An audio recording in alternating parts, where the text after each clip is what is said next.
Inilah 6 persyaratan kalau kamu ingin menjadi TKI yang resmi.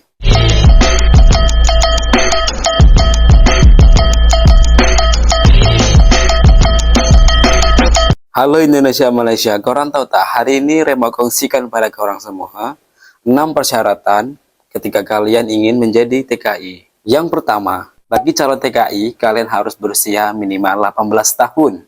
Kecuali kalau TKI yang bekerja kepada sektor perorangan ataupun rumah tangga, kalian itu minimal umur 21 tahun. Jadi teman-teman ada dua jalur kalau ingin menjadi TKI di negara luar.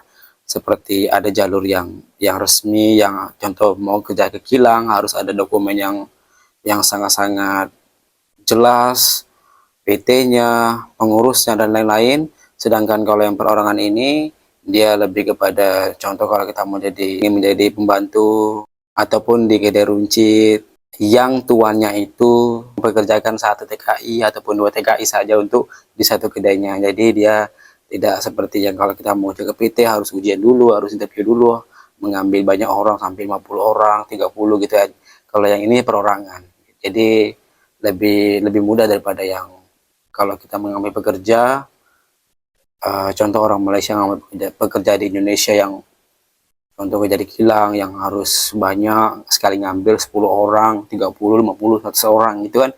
Lebih banyak surat-surat yang harus dibuat dan harus jelas semuanya karena mengambil orang Indonesia untuk dipekerjakan ke negara luar itu tidak mudah. Semuanya harus jelas dokumen, keselamatan diri kita, dan nomor 2 ialah sehat jasmani dan rohani.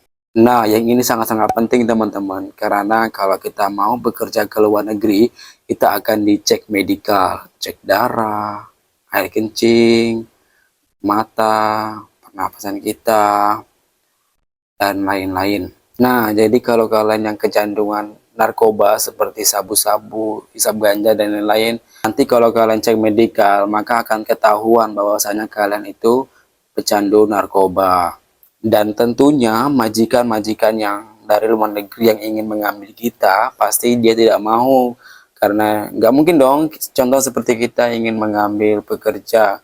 Nggak mungkin dong, begitu banyaknya orang yang sehat, kita mengambil orang yang narkoba. Nanti kalau sampai kita pekerjakan dia, kemudian dia ingin memenuhi nafsu narkobanya, bagaimana? Nanti kita yang kena masalah, nanti kita yang dilaporkan polisi gitu kan. Jadi berhati-hati aja dan jangan coba narkoba, karena kalau narkoba bisa dideteksi melalui urin dan lain-lain, dan bahaya banget teman-teman. Nanti kalau kita mau kerja ke luar negeri itu payah karena akan dicek medikal dan lain-lain.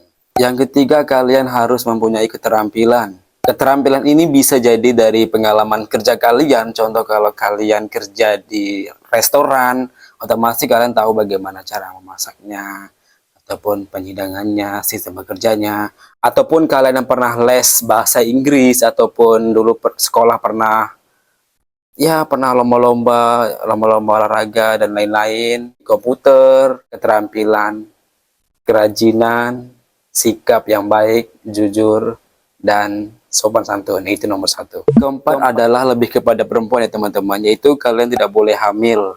Nah, jadi untuk perempuan yang ingin bekerja di Malaysia di jalur yang resmi ini, kalian tidak boleh hamil karena nanti kan kita akan dicek kesehatan di klinik gitu kan, ataupun di puskesmas.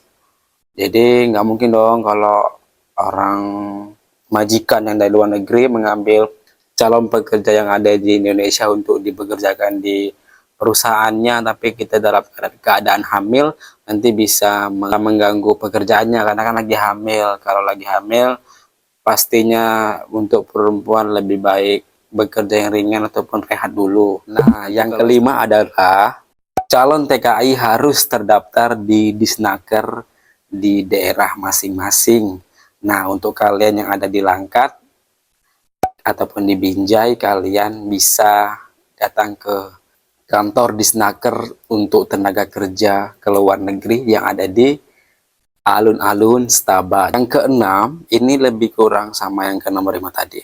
Nomor 5 tadi, di mana kita harus mempunyai dokumen yang lengkap seperti paspor, ijazah, KTP, kartu keluarga, surat-surat dari kayak yang di Snaker, dari PT-PT-nya, surat-surat dari surat izin orang tua dan lain-lain. Itu sangat-sangat penting teman-teman, karena ya kalau kita kan nggak tahu bagaimana kejadian yang akan terjadi nanti kalau kita ke luar negeri.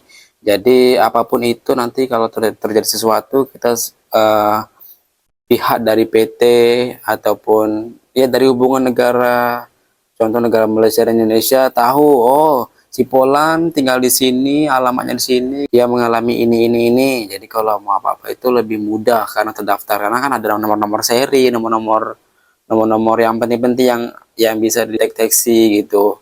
Baik teman-teman, itulah tadi 6 persyaratan kalau kalian ingin bekerja menjadi TKI ke luar negeri. Nah, semoga informasi tadi bermanfaat. Jangan lupa di-share kepada kawan-kawannya supaya kawan-kawannya tahu. Karena ingat teman-teman, kata Rasul ada 3 pahala jariah yang pahalanya akan mengalir walaupun kita mati. Yang pertama ialah sedekah jariah, yang kedua ilmu yang bermanfaat, yang ketiga ialah doa daripada anak yang soleh dan soleha. Nah, yang poin kedua ini teman-teman, kita harus berbagi ilmu supaya kita mendapatkan keberkahan dan pahala yang jariah. Silakan komen untuk bertanya dan jangan lupa di-share ke seluruh media sosial. Wassalamualaikum warahmatullahi wabarakatuh.